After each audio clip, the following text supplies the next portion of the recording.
Já aviso logo, o vídeo de hoje é polêmico. Na verdade, a minha opinião relacionada ao tema deste vídeo que é polêmico. Mas antes de falar qual é, eu quero deixar uma coisa bem clara. Apesar de ser espírita, essa é uma opinião minha, não é da religião que eu estudo e pratico. Tá, mas então qual é essa tal opinião que vai polemizar? Eu vou falar. Eu penso que se não houvesse reencarnação, ou seja, as sucessivas oportunidades que temos de nascer de novo para evoluir a cada experiência, aprendendo com nossos erros e resgatando débitos do passado, se não tivéssemos essa chance de nascer de novo para reparar nossos erros, eu simplesmente não acreditaria em Deus. Não te falei que minha opinião era polêmica? Mas eu vou te fazer um convite. Fica aqui comigo até o final do vídeo, que eu vou te explicar exatamente porque eu penso assim. Eu sempre fui uma pessoa muito questionadora desde criança. Talvez esse tenha sido um dos motivos de eu ter escolhido ser jornalista, uma profissão que sempre busca muitas respostas e não se contenta com todas elas.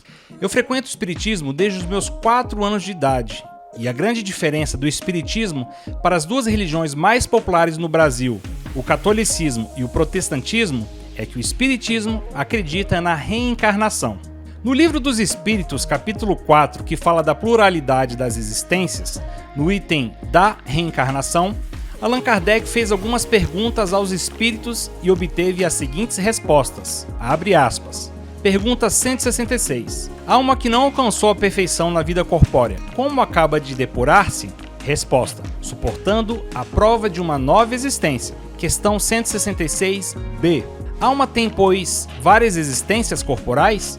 Resposta. Sim, todos nós temos várias existências. Os que dizem o contrário pretendem vos manter na ignorância em que eles próprios se encontram. Questão 167. Qual é o objetivo da reencarnação?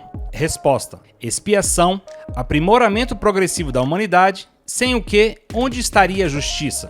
Questão 168. O número de existências corporais é limitado ou o espírito reencarna perpetuamente? Resposta. A cada nova existência, o espírito dá um passo no caminho do progresso. Quando está despojado de todas suas impurezas, não tem mais necessidade das provas da vida corporal. Questão 169. O número de encarnações é o mesmo para todos os espíritos?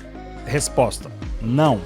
Aquele que caminha depressa se poupa das provas. Todavia, essas encarnações sucessivas são sempre muito numerosas, porque o progresso é quase infinito. Questão 170. Em que se transforma o espírito depois da sua última encarnação? Resposta.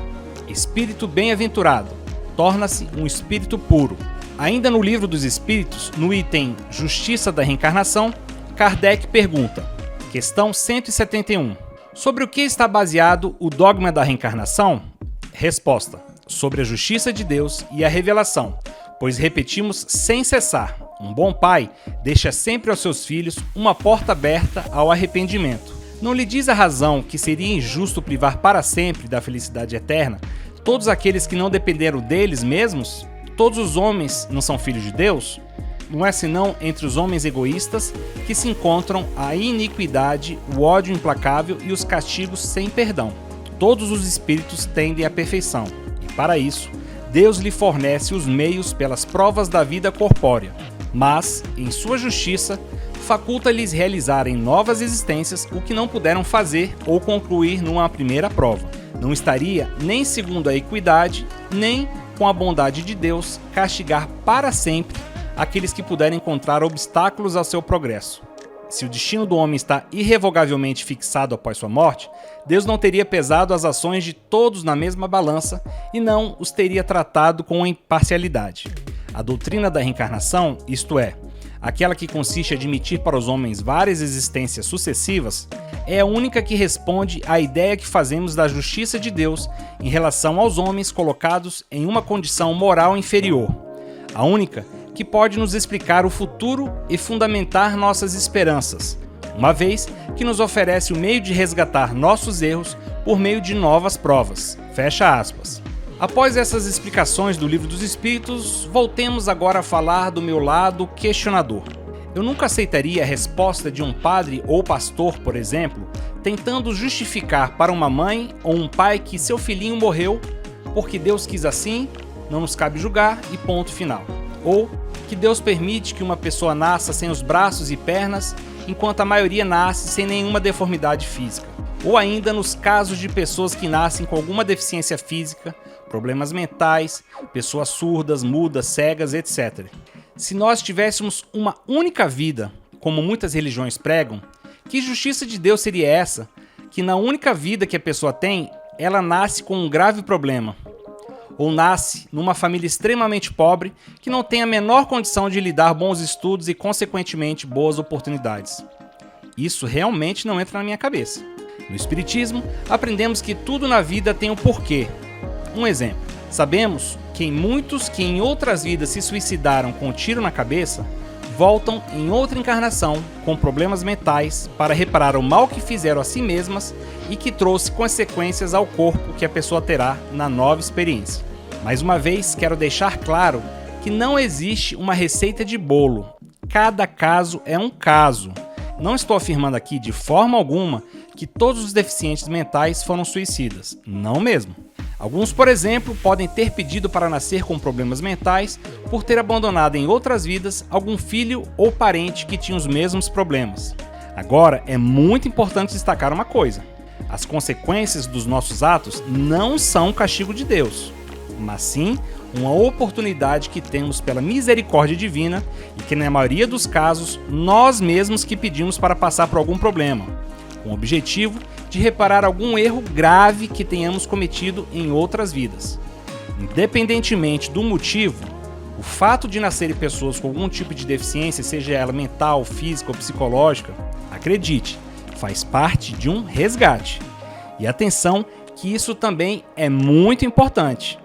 Esse resgate não é apenas para a pessoa que nasce com essas dificuldades, mas também para todos os próximos que a cercam. As dificuldades e obstáculos que surgem em nossas vidas servem para trabalhar nossa paciência, coragem, resignação, humildade, nossa fé, força de vontade e nossa determinação de buscarmos o que no Espiritismo chamamos de reforma íntima. Ou seja, a cada dia procurar ser uma pessoa melhor do que fomos no dia anterior. Agora eu queria fazer uma espécie de comparação. Imagina que seu filho não foi bem numa determinada série, não estudou o suficiente, não se dedicou como deveria, não conseguiu passar em todas as provas e acabou reprovando de ano. Pense neste ano que ele reprovou como uma vida nossa. Acreditar que só temos uma vida e uma única oportunidade é como se os pais desse menino que reprovou dissessem a ele: você repetiu de ano e a partir de agora vai ficar de castigo para sempre e nunca mais vai voltar para a escola. Não faz o menor sentido, né? Se nós nunca teríamos a coragem de fazer algo tão cruel com nossos filhos, imagina Deus, que é um Pai de infinito amor, misericórdia e justiça. O tema reencarnação é bem amplo e por isso eu prefiro fazer outros vídeos sobre o assunto mais pra frente. Mas agora me conta aí, você gostou do vídeo? Ficou alguma dúvida? Se tiver, escreve aqui embaixo nos comentários ou mande um e-mail para entreduasdimensões@gmail.com. E se o assunto fez sentido para você, eu peço humildemente que você curta o vídeo, compartilhe com seus amigos e familiares, se inscreva em nosso canal e acione o sininho para ser notificado sempre que houver um vídeo novo. Dessa forma, mais pessoas terão acesso a este conteúdo e com a sua ajuda, o nosso canal poderá crescer cada dia mais. Nos vemos nos próximos vídeos. Até lá, tchau!